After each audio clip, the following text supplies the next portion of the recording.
Ang mag-amang pulis na kailangan makaligtas sa mga kapwa nila, mga pulis din. Kahit anong mangyari, atin ang savage land.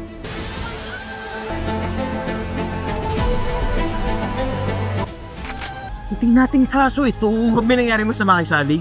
Sinabi ko na ka, amin ang savage land. Umalis na kayo dito. Teritoryo ko to. Protektahan kita.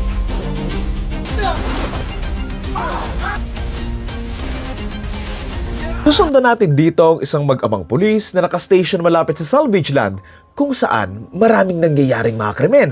Yung tatay na pulis, patay mali siya nga lang siya doon sa mga illegal ngang nangyayari nga doon sa lugar na yon, pero dito nga siya magkakaproblema nang gustuhin ngang maging mabuting pulis nung anak niya. Ang araw, dito nga may gagawin yung anak niya na magiging dahilan kung bakit nga nila makakaaway ang isang sindikatong namumuno doon sa salvage land. Ngayong parehas na nga silang nasa gulong ito, dito na nga nila kakalabanan yung mga sindikato at mga kapwa nila pulis kung saan matatrap nga sila doon sa loob ng station nila habang napapaligiran ng maraming mga kalaban. At sa mga susunod na oras, kakailanganin nga nung mag-ama na makaligtas, makipagbengbengan at iba't iba pa para protektahan nga ang isa't isa at gawin ang mga trabaho nila. Title ng movie, Salvage Land. Kung fan kayo ng mga western cowboy type of film, then malaki yung chance ang magugustuhan nyo to. What I love pa here is yung location nila na hindi mo masyadong maramdaman na nasa Pilipinas lang sila eh. I love the isolation and the vastness kung nasaan nga sila na nakakatulong doon sa mismong story nga ng movie. Kasi nga diba, is itong lugar na pinagagawan nga ng mga illegal nga ng mga bagay or pinagtatapunan nga ng mga china-chop-chop since sobrang laki and lawak nga nito, plus wala ngang masyadong taong nakapaligid dito. Medyo natatawa lang din pala ako dito kasi kung iinom ka tuwing babanggitin yung salvage land, pagkatapos ng movie, tumba ka na eh. Ang bawat sentence, hindi nila mapigilang hindi banggitin yung salvage land eh. Gustuhan ko rin pala dito yung casting na okay naman din yung acting ni Richard tsaka nga ni Elijah bilang father and son nga na pulis. Naramdam mo naman yung tension nga nila sa isa't isa. Siyempre as usual, ang galing din ni Mon Confiado dito. Siguro may mga ilang actors lang dito na medyo napanggitan ako sa performance nila pero alam niyo na lang kapag napanood nyo. Pero siguro sa buong cast, yung pinaka nag-standout sa akin sa kanila, si McCoy na sobrang grabe yung in-improve ng acting niya and sobrang kudos din sa kanya kasi nga magaling din siyang pumili ng mga projects eh. Tapos lahat na nakikita akong project niya, talagang challenging yung mga roles na pinipili niya like sa In Thy Name, sa Batang Quiapo, tapos ngayon naman dito nga sa Salvage Land na nakakamanghalang din yung range niya bilang actor and yung braveness niya to take these kinds of roles.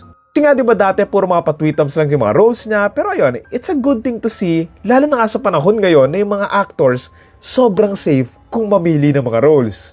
Regarding the overall performance, okay naman. Siguro sa dialogue lang din or maybe sa performance mismo ng mga actors pero may mga times lang na sobrang theatrical masyado yung delivery nila na very unnatural. Siyempre action movie to, so in terms of being an action movie, okay naman yung mga action and fight scenes nila pero pwede pang improve. Yung mga times lang din talagang natawa ako dito kasi nga kahit ang dami nilang kalaban, nakatakas pa rin sila doon sa likod ng station nila na tipong hindi man lang ba naisip ng mga kalaban na paligiran nga yung station since maliit lang naman yung station eh.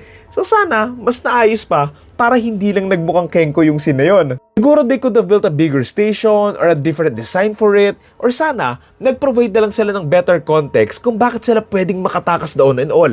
Maliban sa, ay siguro, hindi lang naisip ng mga kalaban.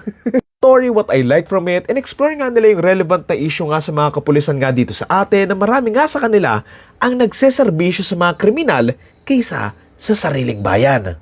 Bagay yung idea na empleyado ng mga sindikato yung mga kapulisan nga natin para protektahan sila imbes na yung mga taong bayan na sadly, normal na nga yan dito sa atin. Interesting din talaga yung conflict and issue nga dito nila Richard and Elijah kasi parehas silang pulis pero magkaiba sila ng pananaw doon sa serbisyo nga nila. Interesting din na dating magaling at kagalang-galang na pulis nga itong si Richard pero ayun, dahil din siguro sa katandaan at para kumita nga rin ng extra, naging sunod-sunuran na nga lang siya sa mga kriminal. Nga yung anak niya na katulad nga niya rin dati na magaling at kagalang-galang nga na pulis na nagsiservisyo nga doon sa bayan, yun yung naging paalala kung sino nga ba siya dati na ayun nga yung magpapabalik sa kanya sa third act nga ng movie. Spoiler alert, nategi nga dito si Elijah kahit nga siya yung pinapalabas nga na bida buong movie. Tuwan ko rin naman yung mismong explanation ng mga actors and directors nga tungkol nga doon sa nangyari na yon kasi nga, laging sinasabi ng mga tao na nasa kamay ng mga kabataan nga yung future ng bansa natin pero andyan pa rin naman yung mga nasa pas eh and meron pa nga rin silang magagawa. Kaya nga doon sa ending, kahit wala na nga yung kabataan na future na nga sana ng bansa nila, yung past na sinasantabi, yun yung maghuhulma ng future sa kaunting time nga niya. Ngayon, again, ang title ng movie ay Salvage Land and ang total rating ko for this ay 6 out of 10.